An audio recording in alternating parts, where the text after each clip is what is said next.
Movie के शुरू में एक लड़का मेटल के एक ऐसे रूम में है जिसके 6 दरवाजे हैं। इन दरवाजों के दूसरी तरफ भी बिल्कुल ऐसे ही मेटल से बने खाली कमरे थे। ये लड़का एक रूम के अंदर इस उम्मीद से जंप करता है कि शायद वहाँ कोई इस जगह से निकलने का रास्ता होगा, पर अचानक ही उस रूम की दीवारों से कुछ पिलर बाहर निकलती हैं और एक पिलर लड़के के जिस्म के आर पार हो जाता है। ये लड़का मर चुका था, जिससे मालूम होता है कि ये जगह एक डेथ ट्रैप है। अगले सीन में ऐसे ही क्यूब नुमा रूम के अंदर 3 लोगों को दिखाया गया है जिनको कुछ याद नहीं कि वो यहाँ कैसे पहुँचे हैं। उनके पास उनका कोई सामान भी नहीं है। इससे पहले कि ये लोग सिचुएशन को समझ पाते, एक आदमी इनके रूम में जूता गिराता है और ये जानने के बाद कि ये रूम सेफ है, वो हिरोशी नाम का लड़का इस रूम में जंप कर देता है। कुछ देर बाद इस रूम में एक लड़की भी आ जाती है और अब जब हिरोशी इस रूम से भी निकलने के लिए अपने ऊपर वाला दरवाजा खोलता है तो वहाँ से उसी लड़के की लाश आकर कमरे में गिरती है जो पिछले ही सीन में मरा था, जिसे देखकर ये सभी डर जाती है। एक लड़का तो दूसरे दरवाजे से यहाँ से निकलने का प्लान करता है, पर हिरोशी उसे रोक कर कहता है कि नहीं, ऐसे किसी भी कमरे में जाना सेफ नहीं है। वो अपना जूता फेंककर कमरे को चेक करता है। जूते के रूम में जाते ही तेज आग ने उसे जला दिया था, जिससे पता चलता है कि कुछ कमरों में खतरनाक ट्रैप्स हैं जो मुख्तलिफ सेंसर्स के जरिए ऑन हो रहे थे और अगर ये लोग उन ट्रैप्स वाले कमरों में चले जाते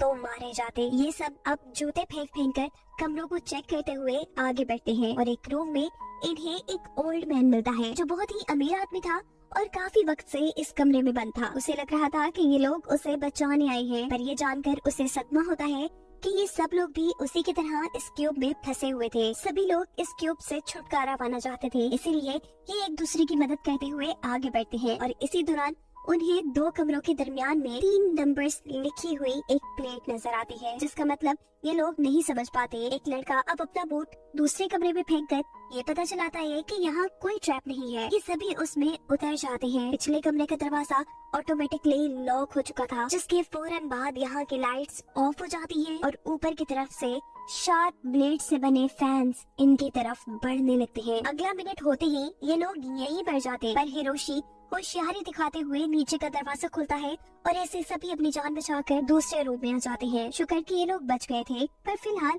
इनके जूते फेंक फेंक कर रूम चेक करने वाली ये गेम फ्लॉप हो चुकी थी। अब इन्हें कुछ नया सोचना था। इस मर्तबा चिहारो रूम्स के दरमियान में नजर आने वाले नंबर्स को कैलकुलेट करके एक थ्योरी देता है कि यहाँ जितने भी रूम्स हैं उनके गेट पर इवन नंबर्स लिखे हैं, सिवाय एक गेट के जिस पर प्राइम नंबर है। हो सकता है कि उस रूम में ट्रैप न हो। अपनी थ्योरी को प्रूफ करने के लिए वो लड़का अपनी जान पर खेलकर उस रूम के अंदर जंप कर देता है। ओह गॉड, उसकी ये थ्योरी सच निकली। यहाँ कोई ट्रैप नहीं था। अब इसी फॉर्मूला को यूज करते हुए ये एक के बाद एक रूम में जा रहे थे, लेकिन जैसे उनका सफर खत्म ही नहीं हो रहा था, रूम से बाहर निकलने का कोई रास्ता था ही नहीं। आखिर में वो एक ऐसे कमरे में आकर रुकते हैं जिसके साथ जुड़े बाकी सब कमरों की एंट्रेंस पर इवन नंबर लिखे हुए थे, मतलब उन सभी कमरों में ट्रैप्स हो सकते थे। ये वापस पिछले कमरे में जाने का फैसला करते हैं, पर वो दरवाजा तो परमानेंटली लॉक हो चुका था। सब चिहारों को दोबारा कैलकुलेशन करने को कहते हैं, लेकिन सब फ्लॉप था। ये एक एक करके अब सारे रूम चेक करते हैं और इन्हें मालूम होता है कि यहाँ एक रूम ऐसा मौजूद है जिसके अंदर साउंड सेंसर है। ये लोग बगैर आवाज किए उस रूम से गुजरकर दूसरे रूम में जाने का फैसला करते हैं और जब आखिरी लड़का उस रूम से गुजरकर दूसरे रूम में आ ही रहा था तो गलती से उसका जूता साउंड सेंसर वाले रूम के अंदर गिर जाता है। शोर की वजह से यहाँ लेजर ट्रैप एक्टिव होकर उस लड़की की टांग जख्मी हो जाती है। ये लोग दोबारा प्राइम नंबर वाली थ्योरी का इस्तेमाल करते हुए जैसे ही एक और रूम में आते हैं तो अब ये लोग परेशान हो चुके थे। ये वही रूम था जहाँ से इन्होंने आगे बढ़ना शुरू किया था। वो इस जगह से निकल ही नहीं पा रहे थे। चिहारो दोबारा कैलकुलेशन करता है और कुछ सोचते हुए ये लोग इस थ्योरी पर पहुंचते हैं कि जिस जगह वो मौजूद है ये एक क्यूब नुमा जगह है। सिर्फ यही नहीं, ये क्यूब घूम भी रहा है, बिल्कुल ऐसे ही जैसे पजल क्यूब को सॉल्व करने के लिए हम उसकी साइड्स घुमाते हैं। इसीलिए शायद ये लोग इस जगह से कभी बाहर नहीं निकल सकते। हिरोशी ये सुन पागल हो चुका था।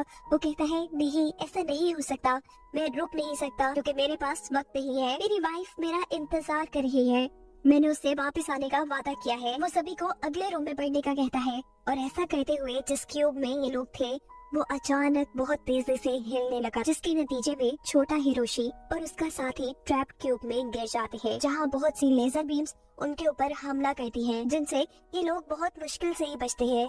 हिरोशी अपने साथियों को बचाने के लिए अपनी जान पर खेलकर उस खतरनाक क्यूब में उतर जाता है।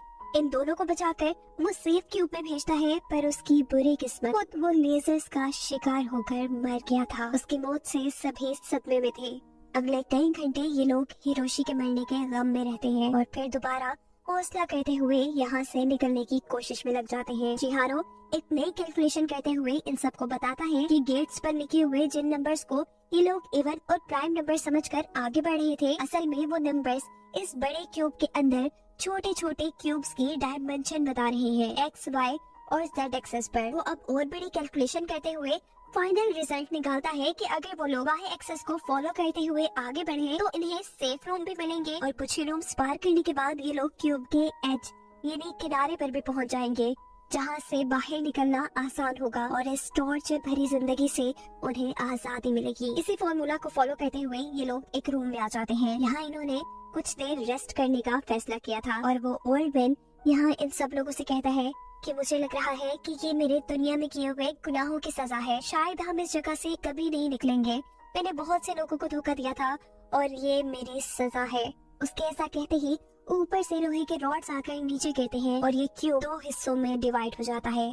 इस क्यूब के साथ उनकी टीम भी अब आधी आधी डिवाइड हो चुकी थी। ये लोग अब अलग अलग ही आगे बढ़ने का फैसला करते हैं। ओल्ड मैन और शिंजी दोनों को ही मैथ नहीं आता था, लेकिन हार वो भी मानने वाले नहीं थे। चिहारो, वो लड़की और उनका दूसरा साथी अब अपनी कैलकुलेशन करते हुए आगे बढ़ते हैं। यहाँ एक स्क्रीन थी जिसमें चिहारो के साथी को उसके पास्ट की बुरी यादें दिखाई जाती है, जहाँ उसके भाई पर दुनिया ने बहुत ज्यादा जुल्म किए थे। वो सुसाइड कर रहा था लेकिन उसने अपने भाई की जान नहीं बचाई। ये सब देखकर वो गम से पागल हो जाता है और अपना सर पकड़कर रोने लग जाता है। चिहारो जो छोटा बच्चा था वो भी बनने वाले लड़के की स्टोरी देखकर सदमे में इसलिए आ चुका था क्योंकि दुनिया उसके साथ भी बिल्कुल वैसा ही जुल्म करती थी। दूसरी तरफ शिंजी और वो ओल्ड मैन जूते फेंक फेंक कर रूम्स को पार कर रहे थे और यही वो ओल्ड मैन शिंजी से कुछ बुरी बातें कहता है। वो कहता है कि जवान लोग काफी जज्बाती होते हैं और ये सब सुन शिंजी को गुस्सा आ चुका था। वो गुस्से में बिना कुछ सोचे समझे उस आदमी का सर दरवाजे में रखकर दरवाजे को बार बार बंद करता है और उस आदमी को मार देता है। सीन दोबारा दूसरे ग्रुप की तरफ शिफ्ट होती है, जहाँ चिहारो उस लड़के को बुज़दिल कह रहा है क्योंकि वो ना अपने भाई को दुनिया से बचा सका और ना ही मरने से। चिहारो खुद अब बहुत ज्यादा डिप्रेस हो चुका था। वो जीना नहीं चाहता था, इसीलिए वो इस कमरे का नीचे वाला दरवाजा खोलकर एक ट्रैप रूप में जंप करने का फैसला करता है। लेकिन इस मर्तबा दूसरा लड़का अपने गिल्ड को खत्म करने के लिए चिहारो को मरने से बचा लेता है। अब ये लोग आगे बढ़ते हैं और इस रूम में जब वाई एक्सेस पर ये लोग एक दरवाजा खोलते हैं तो फाइनली उन्हें इस क्यूब से बाहर का रास्ता दिख चुका था, लेकिन बाहर बहुत ज्यादा अंधेरा था। वो एक क्यूब रूम को लिफ्ट के तौर पर काम करते हुए भी देखते हैं और इनके ख्याल में यही क्यूब लिफ्ट इन्हें बेस तक ले जाएगी। अब ये लोग एक और मर्तबा कैलकुलेशन करते हैं जिसकी मदद से ये लोग लिफ्ट क्यूब तक पहुंच सके। कैलकुलेशन करते करते ये लोग आगे ही बढ़ रहे थे कि इन्हें अब शिंजी भी मिल चुका था जो ओल्ड मैन को मार चुका था। जब ये लोग ओल्ड मैन के बारे में उससे पूछते हैं तो वो कहता है कि ट्रैप रूम में जाने की वजह से वो मर गया। खैर अब ये लोग आगे बढ़ते रहते हैं और शिंजी आखिर में जबरदस्ती इन सब लोगों को एक ट्रैप रूम के अंदर ले आता है। उसके जहन में पता नहीं क्या चल रहा था, उसे शायद इन सबको मारना था। इस रूम में आकर वो इन सबको बताता है कि ओल्ड मैन को भी उसी ने कत्ल किया था।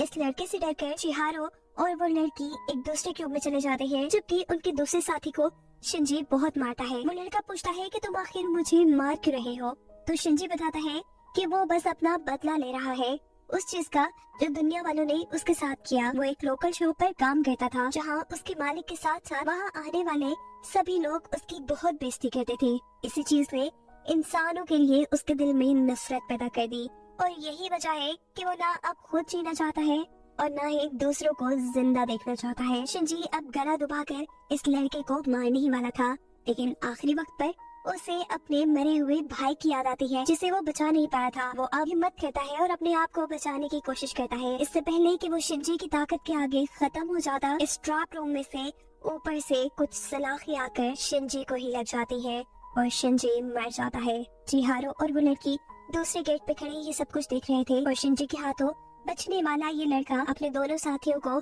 इस कमरे से बाहर निकालते हुए अपने आप को इनके लिए कुर्बान कर देता है। फाइनली चिहारो और वो लड़की लिफ्ट क्यूब तक पहुंच चुके थे, लेकिन चिहारो सदमे में था। उसके साथ जितने भी साथी थे वो पीछे रह गए थे, कुछ मर गए थे। ये लड़की उसे सहारा देती है और कहती है सामने देखो, जहाँ से बहुत तेज रोशनी आ रही थी। इसका मतलब था कि चिहारो इस क्यूब की एग्जिट तक पहुँच गया था। वो फाइनली इस टॉर्चर क्यूब से बाहर निकल गया था। चिहारो पीछे लड़की को देखता है और लड़की उसे कहती है तुम जाओ, आगे बढ़ो, अपनी लाइफ जियो, मैं बाकी बचे हुए लोगों को ढूंढने के लिए यहीं रुकूंगी। यहाँ दिखाया जाता है कि जिस लड़के ने अपनी जान पे खेलकर चिहारो को लिफ्ट रूम तक पहुँचाया था वो अभी भी जिंदा था, लेकिन शदीद जख्मी था। उसने अभी तक अपनी उम्मीद नहीं खोई थी। उसे यकीन था कि वो कभी न कभी इस क्यूब में से निकल ही जाएगा। जबकि कहानी में ट्विस्ट यहाँ आता है कि वो लड़की जो इस क्यूब में बचे हुए लोगों को लाने के लिए वापस गई थी, असल में उसी लड़की ने इस क्यूब के अंदर ये डेथ ट्रैप बनाया है। हम देखते हैं कि वो अपनी आंखों के अंदर ही सभी बच जाने वाले लोगों को मॉनिटर कर रही है और अब एक नए ग्रुप के पास पहुंची है जो इस क्यूब में फंसे हुए हैं, बिल्कुल ऐसे ही जैसे वो चिहारो के ग्रुप के पास पहुंची थी। और इसे दिखाते हुए ये कहानी यहाँ खत्म हो जाती है।